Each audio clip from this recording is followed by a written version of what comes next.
Shalom e bem-vindos de volta ao Israel com a Aline.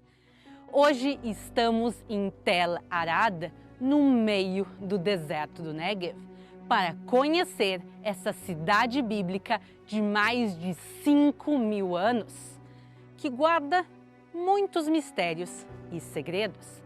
Vamos conhecer a cidade canaanita, a fortaleza do rei Salomão e terminar no maior mistério de todos, um templo construído por parte das 12 tribos de Israel, mas contra os mandamentos de Deus, pois foi construído fora de Jerusalém e nele se queimava cannabis. Então, se vocês estão preparados, vamos começar. A cidade de Arad foi fundada há mais de 5.000 anos e, apesar de ser tão antiga, ela foi feita com um planejamento urbano. A gente pode ver claramente onde a gente está caminhando agora. É uma rua que ela era pavimentada. E agora, aqui ao lado, a gente consegue ver as diferentes casas e a gente vai entrar para ver como os canaanitas viviam.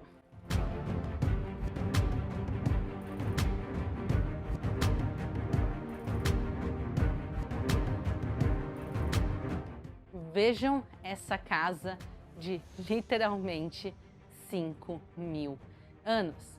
Ela é pequena para os padrões dos dias de hoje, mas para aquela época isso aqui era o luxo, o melhor que eles tinham.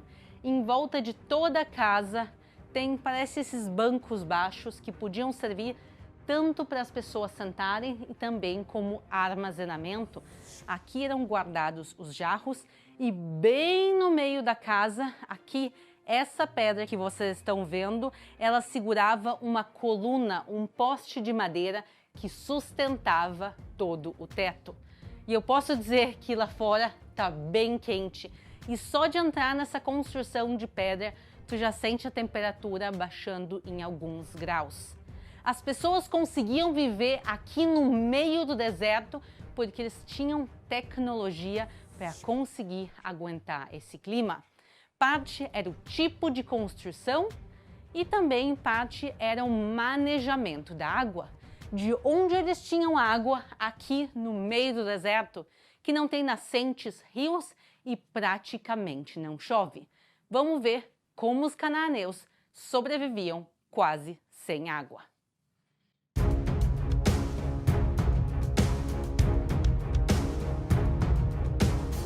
Quando eles criam o planejamento da cidade, eles fazem canaletas e desvios que vão juntar toda a água da chuva da cidade para dentro dessa cisterna que nós estamos vendo. Praticamente não chove, mas os poucos dias que sim chove aqui, 100% da água da cidade é aproveitado para a cisterna e assim eles usavam essa água ao longo de todo o ano e assim eles conseguiam sobreviver aqui mesmo nos climas mais extremos.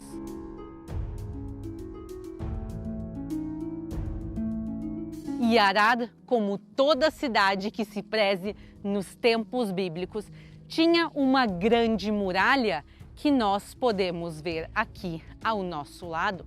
Ela tem mais de 1,2 km de extensão e 2,5 metros de largura, realmente para proteger a população da cidade, que não era assim tão grande, a gente está falando de por volta de 2.500 pessoas.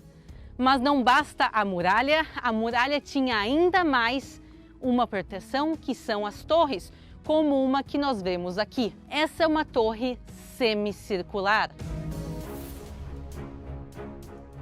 E agora estamos entrando dentro dessa torre.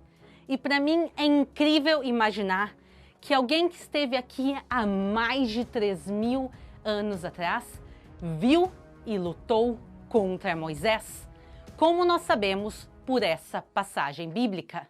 O rei canaaneu de Arad, que habitava no Negev, ouviu que Israel vinha pelo caminho de Atarim. ele atacou os israelitas e levou alguns deles cativos.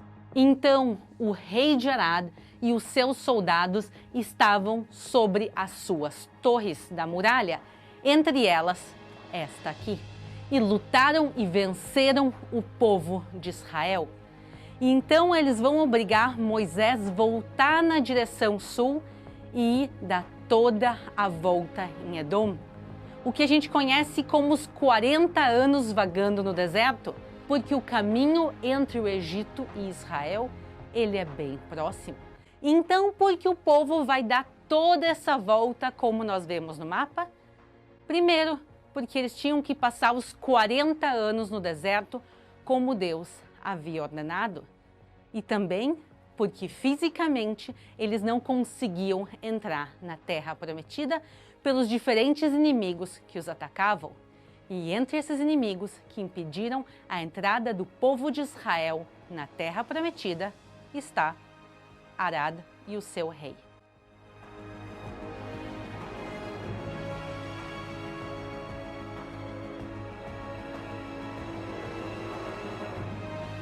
A gente já consegue ver lá ao fundo a fortaleza do rei Salomão e agora vamos fazer essa caminhada e continuar descobrindo os mistérios dessa cidade.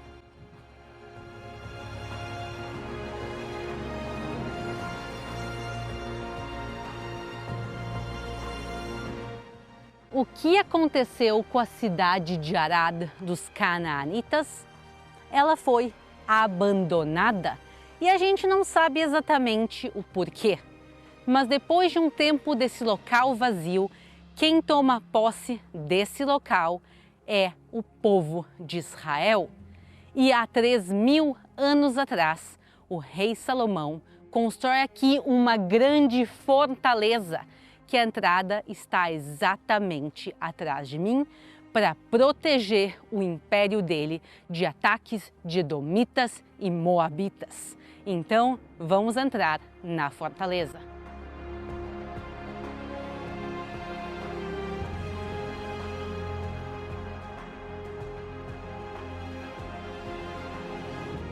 Arad tem muitos mistérios e um tesouro que se encontrou aqui nos ajuda a desvendar eles. Esse tesouro são quase 200 ostracos, que são inscrições em cerâmica.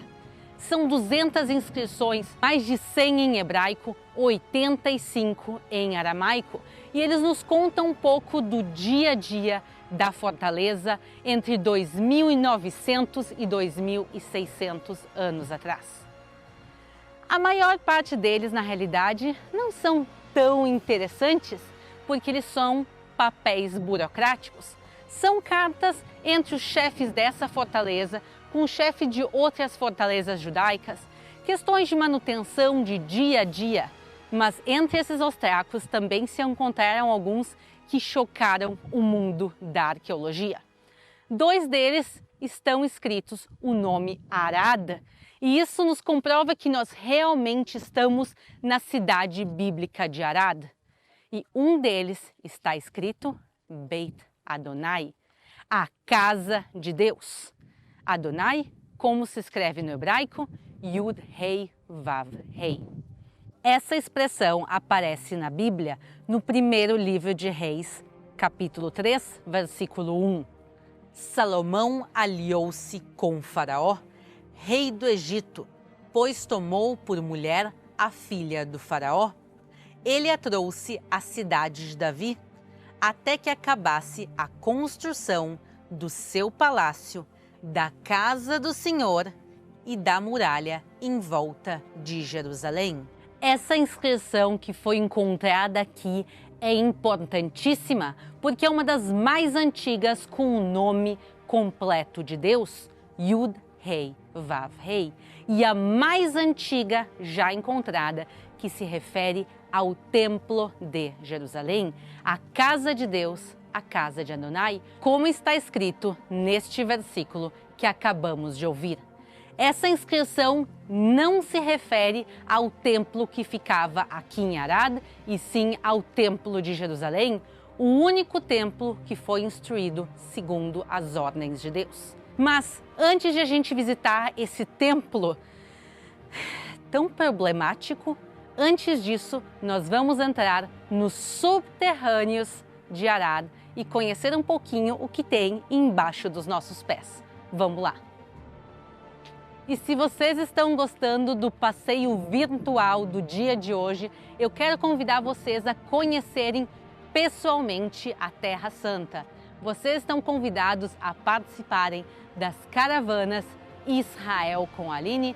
Todas as informações e valores estão no nosso site www.israelcomaline.com.br. Então, nos vemos aqui pessoalmente, mas por enquanto vamos seguir o nosso passeio em Tel Arad.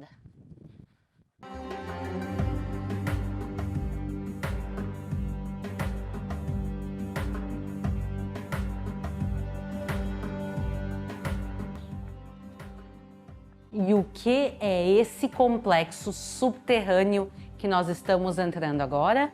Isso aqui é a cisterna de água. Como os cananeus guardavam água, dessa mesma maneira o povo de Israel fazia alguns séculos depois. A água de toda a fortaleza era desviada para cá e ela era mantida aqui por meses, às vezes por anos, e assim todos os soldados da fortaleza podiam beber água, e para que a água não escapasse, não entrasse na terra, tudo isso aqui foi coberto com 6 camadas de gesso hidráulico. Então essa cisterna guardava a fonte de água, a fonte de vida para essa fortaleza, e ela podia guardar bastante água. Esse espaço aqui tem capacidade para 400 metros cúbicos de água.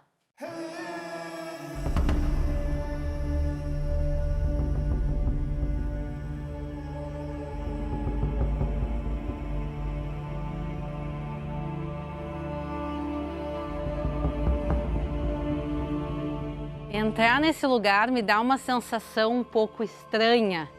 Eu não sei se porque é o local mesmo ou se porque eu sei o que acontecia aqui, mas dá uma agitação. É uma sensação estranha. Mas onde nós estamos? Nós estamos dentro de um templo construído contra as instruções de Deus. E quem fez esse templo foi parte do povo de Israel, parte das 12 tribos de Israel, principalmente a tribo de Judá e a tribo de Simeão. E eles vão fazer esse mini templo que tem 20 metros por 13 metros de comprimento. Segundo as instruções do Templo de Jerusalém, vejam a ironia. Uma das similaridades é a direção. Aqui é a direção do nascer do sol, aqui é o Oriente, da mesma maneira que o Templo de Jerusalém estava voltado para o Oriente. E quando a gente entrava no templo, o que a gente via como primeira coisa? Um altar de sacrifícios. E é exatamente isso que eu vejo aqui. Vejam esse altar que as medidas seguem as instruções bíblicas. São 5 cúbitos, 5 côvados por 5 côvados. E o sacerdote subia aqui para fazer sacrifícios. Mas vamos deixar bem claro que os sacrifícios feitos aqui eram só sacrifícios animais, exatamente sobre essa pedra central que vemos. Mas quem são os sacerdotes? Nós não temos certeza, mas o que nós sim encontramos aqui, entre as muitas inscrições, são os nomes de 2 famílias de Coens, que são famílias descendentes de Arão, parte da tribo de Levi. Essas mesmas famílias serviam no templo em Jerusalém e talvez algumas pessoas dessa família viessem servir também aqui nesse templo. E as famílias são as seguintes: Meremot e Pashhur. Mas o altar não era o local mais importante do templo. O local mais importante e chocante deste templo era o Kodesh HaKodashim, o Santo dos Santos, que está aqui exatamente atrás de nós e que nós vamos entrar agora.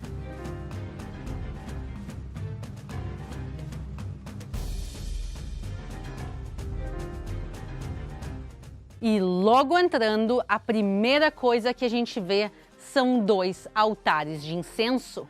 E quando eu chamo esse local, pessoal, de chocante, não é uma maneira de dizer e, na minha opinião, não é exagero. O que se encontrou aqui é realmente chocante para a arqueologia e para a arqueologia bíblica. Quando eles estavam escavando, eles acharam sobre os altares algumas pequenas cinzas de incenso. Eles pegaram amostras dos 2 altares, mandaram para 2 laboratórios diferentes e os resultados chegaram juntos. E os resultados são iguais. Que incensos se queimavam aqui? No altar maior se queimava frankincenso, o que faz muito sentido, porque era um dos tipos de incensos queimados no Templo de Jerusalém. Mas o altar pequeno se queimava cannabis. Sim, cannabis que a gente conhece até os dias de hoje já existia naquela época e eles queimavam aqui cannabis. E isso chocou o mundo arqueológico aqui de Israel, porque a gente não encontrou nenhuma outra conexão com o culto do povo de Israel a cannabis e nenhuma outra droga alucinógena. E por isso encontrar cannabis aqui foi realmente muito estranho. Eu preciso explicar uma coisa. A cannabis aqui ela era queimada como incenso, ela não era fumada. Mas ainda assim tinha bastante fumaça de cannabis que saía desse local. E esse é um dos erros, ou uma das abominações que se faziam aqui. Primeiro, a gente vê que o templo está no lugar errado. Deus ordena o templo a ser construído em Jerusalém. Então, primeiro, a gente está no lugar errado. Segundo, cannabis não está entre os incensos permitidos a serem usados dentro do templo. E mais uma coisa chocante é que aqui tem 2 altares de incenso. Por quê? Existe somente um Deus, o povo de Israel adora a um Deus e por isso tinha um altar de incenso.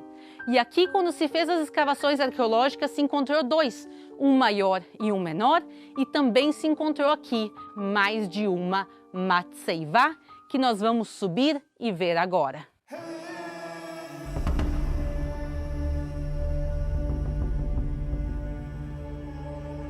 E subindo esses pequenos degraus, nós entramos na parte que era considerada o Santo dos Santos, o ponto mais sagrado de todo esse templo. E eu vou deixar bem claro que eu não estou caminhando aqui em cima de arqueologia para desrespeitar ela. O Santo dos Santos original, essas pedras originais, elas foram levadas para o Museu de Israel e lá elas estão sendo preservadas. Então a gente está vendo aqui as réplicas que estão exatamente no local que elas estavam e que nos ajudam a entender esse local. Então aqui se encontravam 2 altares de incenso e 2 matseivot, é o plural de matseivá. Essas pedras tinham uma aqui e uma bem atrás de mim. Eu não sei exatamente por que eles retiraram essa, mas originalmente tinham 2, como vocês podem ver nessa foto. Mas o que é uma matseivá? Esses pilares ou colunas, elas representavam a Deus. Era uma prática usada tanto pelo povo de Israel, como também povos cananeus. Mas por isso é tão estranho aqui encontrar um altar duplo, com 2 pedras e 2 altares. E algumas pessoas especulam que aqui, neste local, a maior abominação não era o cannabis, e sim era o culto a 2 deuses, ao Deus de Israel de um lado, com o altar maior, e uma pedra menor com o altar menor, que talvez fosse para a deusa Asherá. Nós não temos certeza disso, isso é uma especulação. Pode ser que por acaso eles decidiram colocar 2 e adorar ainda só um Deus, mas tem muitas coisas erradas nesse local, como vocês podem ver. E a pergunta é, quem foi a pessoa ou o rei que ordenou a construção desse local? A teoria original é que esse templo foi construído pelo próprio rei Salomão, já que foi ele provavelmente que construiu a fortaleza e porque nós sabemos também que ele tinha um pezinho do lado pagão também.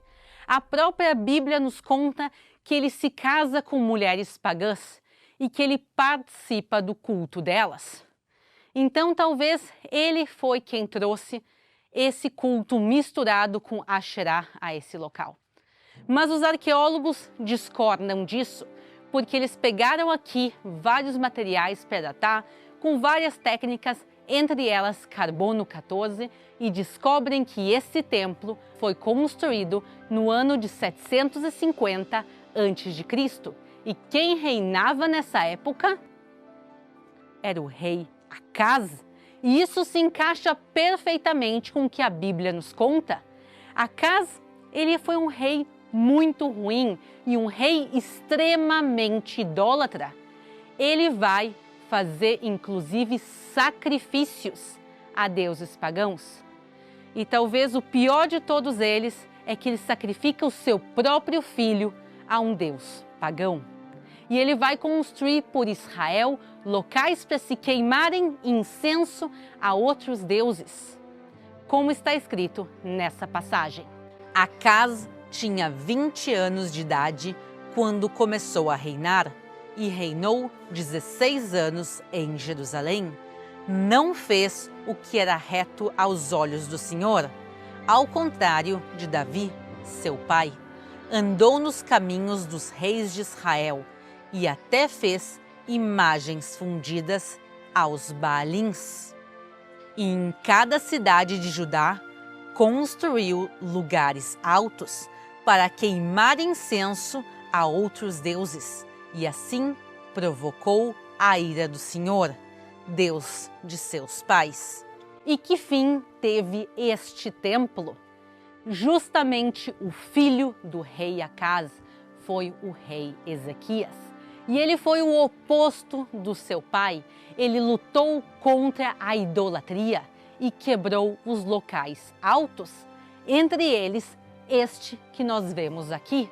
Ele quebra as estátuas e faz a maior reforma religiosa que Israel já viu, como nós podemos ler neste versículo do 2º livro de Reis. No 3º ano do reinado de Oséias, filho de Elá, rei de Israel, Ezequias, filho de Acaz, rei de Judá, começou a reinar.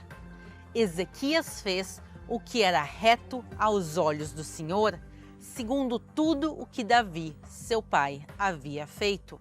Removeu os lugares altos, quebrou as colunas e derrubou o poste à deusa Asherá. Também fez em pedaços a serpente de bronze que Moisés havia feito. Os filhos de Israel chamavam esta serpente de Nehushtan, e até aquele dia lhe queimavam incenso. Menos de 50 anos depois que Acaz constrói esse templo, o rei Ezequias destrói ele, mas não destrói com guerras. O interessante é que esse local foi encontrado desmontado, o que se encaixa perfeitamente com a descrição bíblica. Eles pegam esse templo, desmontam o seu altar, desmontam tudo e cobrem ele de terra, para que ninguém mais possa vir idolatrar aqui neste lugar e que só vão a Jerusalém, a casa de Deus.